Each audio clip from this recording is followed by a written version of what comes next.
Some hugely consequential news out of Georgia. You'll remember that last week, Donald Trump's attorneys had filed petitions in the Georgia Supreme Court to, quote, throw out the evidence collected last year by a special grand jury, ban prosecutors from presenting that material to a newly impaneled grand jury that has charging powers, and disqualify District Attorney Fani Willis from any related proceedings. In other words, his lawyers filed petitions to effectively disallow the Attorney General from holding him accountable for any of his crimes. Today, the Georgia Supreme Court unanimously dismissed Trump's efforts to insulate himself from accountability.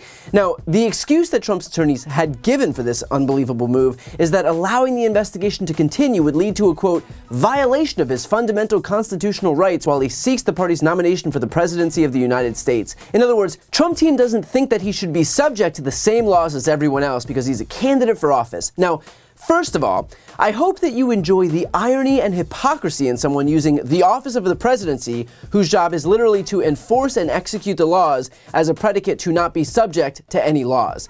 Some truly mind-numbing logic there. But more importantly, think about why Trump was trying to get this case thrown out. It's because this one potentially poses the biggest risk to him. Why? Because Trump has a plan to deal with the DOJ cases. It's to push those federal cases until after the 2024 election, which he's trying to do right now with Judge Cannon. It is to win the presidency in that election and then use the levers of government to absolve himself of any accountability.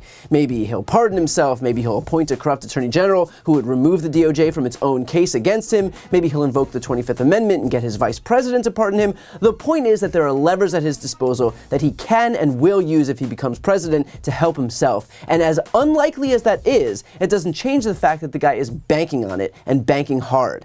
But when it comes to Fulton County, Georgia, that's not as simple because that's a state crime, and even if Trump were to figure out a way to win the presidency in 2024, even a president couldn't issue a pardon for state crimes, only federal ones.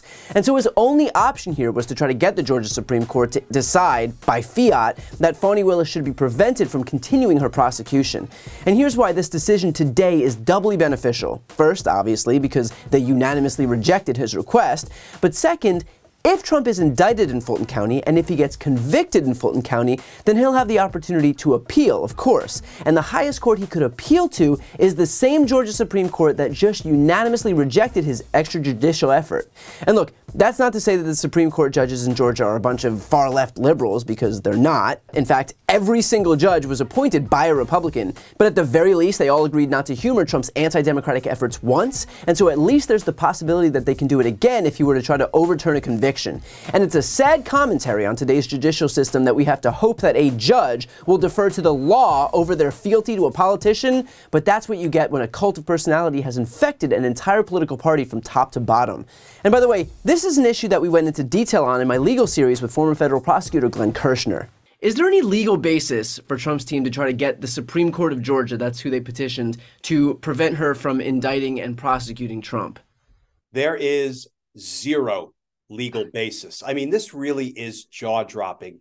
No respectable lawyer would ever sign their name. Frankly, no lawyer should ever sign their name to the kind of petition that Donald Trump's lawyers just signed and filed in the Supreme Court of Georgia. So they filed something called a petition for a writ of mandamus. Now, that's a mouthful of legal mumbo jumbo, but let me break it down. So this is what's called an extraordinary writ.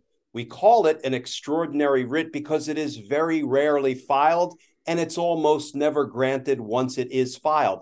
The reason for that is the burden, the hurdle is so high for a petitioner. In this instance, Donald Trump is the petitioner to win any relief by filing this extraordinary writ. Here is the standard. Donald Trump's lawyer would have to prove that he has a clear and indisputable right to the relief he is seeking. I'll talk about precisely what he's seeking in a minute, but he has to have a clear, indisputable right to it. And the judge below, the lower court, Judge McBurney in this case, who's overseeing the grand jury process, would have to have violated a clearly established legal duty by refusing to bestow these things on Donald Trump. The burden of proof couldn't be higher. Here is what Donald Trump's lawyers are asking for. This is the relief they are seeking in the Georgia State Supreme Court. They say, one, we want the Georgia Supreme Court to quash, in other words, tear up and throw away the special grand jury report about all of Donald Trump's crimes and not use any of the evidence that was acquired by the special grand jury in Georgia ever against Donald Trump. They also want the Supreme Court of Georgia to forbid the district attorney, Fani Willis, from ever introducing any of the evidence in any criminal proceeding or any civil proceeding. And here is the cherry on top of this rancid sundae. They want the Supreme Court to disqualify Fani Willis, and it looks like her entire office, from prosecuting Donald Trump. In other words, no prosecutors would be allowed to pursue a case in Fulton County, Georgia, against Donald Trump. He not only doesn't have a clear, indisputable right to any of that, Judge McBurney didn't violate a clearly established duty by not bestowing all of those benefits on Donald Trump. In a very real sense, this is Donald Trump's lawyers asking the Supreme Court of Georgia to just declare the whole Georgia investigation and prosecution a witch hunt and put an end to it. Right, just give him blanket immunity before he's even been prosecuted. If you were looking for guilty conscience, I think we just got it. Now, in terms of why Trump is making these desperate moves now, it's because it's widely expected that he'll be indicted in the coming weeks. In fact, only days ago, 2 new grand juries were impaneled in Georgia, and DA Fani Willis will be using either one or both of these juries to pursue charges against Trump. In other words, if Trump is going to be indicted, the juries that were just seated are the ones that are going to vote out those indictments. The DA's office has signaled that we could see an indictment unsealed between July 31st and August 18th. And the reason that we know that is because Willis was forced to announce remote work days for most of her staff during that time for fear of their safety. She made the request in a letter sent in May to 21 Fulton County officials, including the chief county judge and the sheriff. Quote, "Thank you for your consideration and assistance in keeping the Fulton County judicial complex safe during this time." This would be in addition to the security assistance from the FBI in and around the courthouse because something law and order. But despite Trump's threats, both implicit and explicit, prosecutors are barreling forward anyway. They've interviewed 75 witnesses, including Rudy Giuliani, Lindsey Graham, John Eastman, and Michael Flynn. 18 target letters were sent out, and most importantly, the prosecution will enter this case having undermined Trump's principal defense, that there was fraud in Georgia, and so his actions in trying to get Raffensperger to tack on votes were somehow justified. According to Exhibit A from the Special Purpose Grand Jury Report, which is now, again, allowed to be used thanks to this ruling by the Georgia Supreme Court, quote, "The grand jury heard extensive testimony on the subject of alleged election fraud from poll workers, investigators, technical experts, and the state of Georgia employees and officials, as well as from persons still claiming that such fraud took place. We find by a unanimous vote that no widespread fraud took place in Georgia in the 2020 presidential election that could result in overturning the election."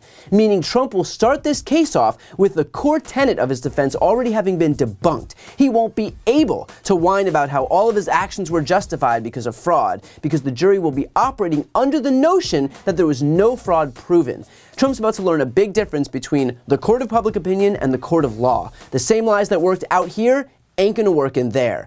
So while Trump may be growing increasingly desperate, it looks like yet again the courts aren't willing to humor his anti-democratic, anti-American behavior. And as he continues to exhaust all of his options, he may be getting closer to an inevitable conviction in Fulton County, Georgia. Before you go, I need some help. Please subscribe to this channel and do your part to help grow the progressive media ecosystem. I don't do sponsorships or paid ads, I won't ask for money, but just subscribing to this channel goes a really long way, and it helps get the message out to more people. The subscribe button is right here on the screen. You can also subscribe to my Spanish language channel, which I made to reach those crucial Spanish-speaking voters. That link is on the screen too. And finally, if you want to listen to my audio podcast, you can follow that link as well. Thanks so much for watching.